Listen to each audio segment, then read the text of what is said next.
You know, when I found out that we were going back to Mexico for the 2008-2009 season, I was fired up, to say none the least. Keith had hunted out there, and I'd been out there to film in 2007 on several occasions, and I just fell in love with the place.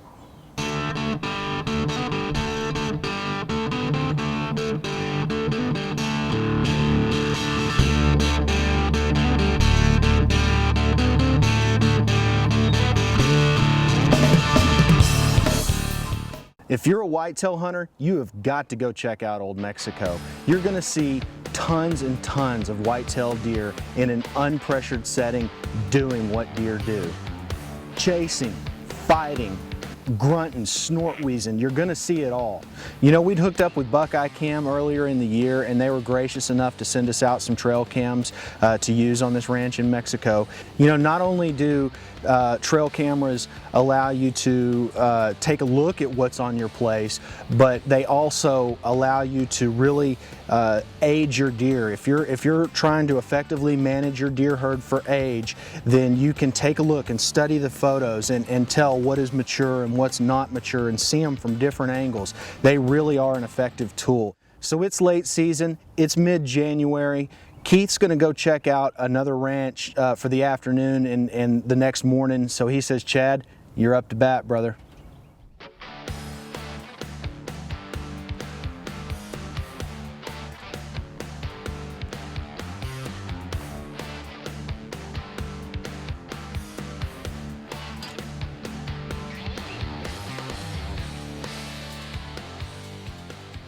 Good afternoon and greetings from Old Mexico. It's a Tuesday, January 19th. We're in Old Mexico. You know, handling the day-to-day operations of the club and spending so much time in the field filming our winners while they're on their excursions, you know, as well as Keith. You know, my trigger time is limited, so whenever I do get the chance to jump behind the string or jump behind the trigger, I mean, I absolutely cherish it. So when Keith told me it was my turn to hunt, I immediately started studying the Buckeye Cam photos. I wanted to find out which areas on the ranch had the most management deer in it as of recent. Brought the old stick and string and see if we can't get after a buck that we've been seeing in this area. He's just a big old 7-point. Keith and I had seen this deer on several occasions throughout the season. You know, we'd seen him in the senderos feeding with does. We had several Buckeye Cam photos of him. So we knew that this particular bow blind, this area, was his stomping grounds.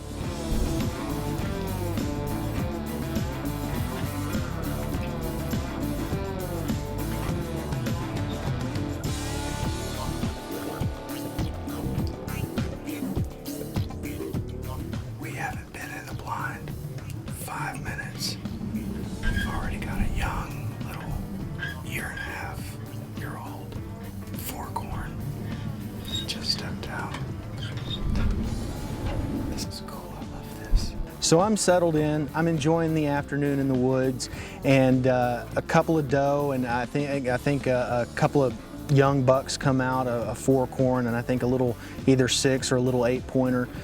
They make their way on out. So, you know, this is good. The whitetail are starting to come out of the thick brush into the open areas to feed.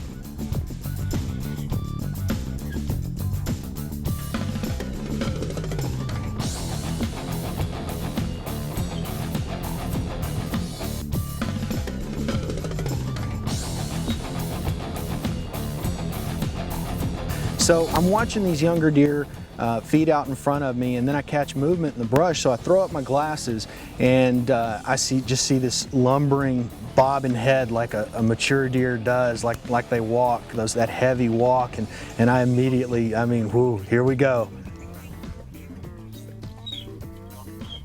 That's him. That's our boy. That's our 7. So this old buck comes in on the same trail that these younger deer did, and it's game time. I clip on, I get ready, I settle my nerves, and as soon as this deer turns broadside, I came back, and put the hammer down.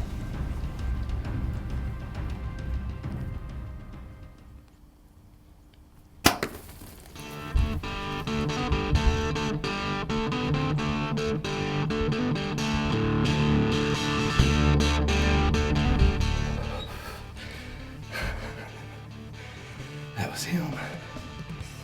That's that mature 7.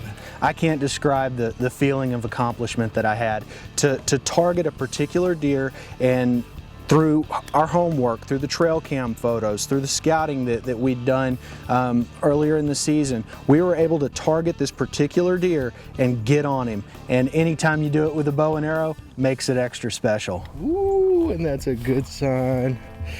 That's a real good sign right there. Yes, sir. Yes, sir.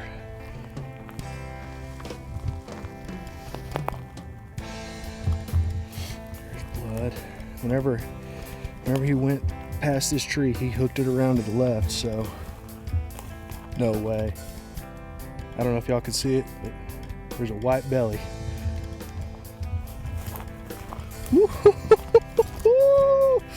Ooh. Yes, sir. Yes, sir. Cool. Cool, cool, cool. Oh, looky here, looky here. Oh, my goodness. Cool. This is too cool.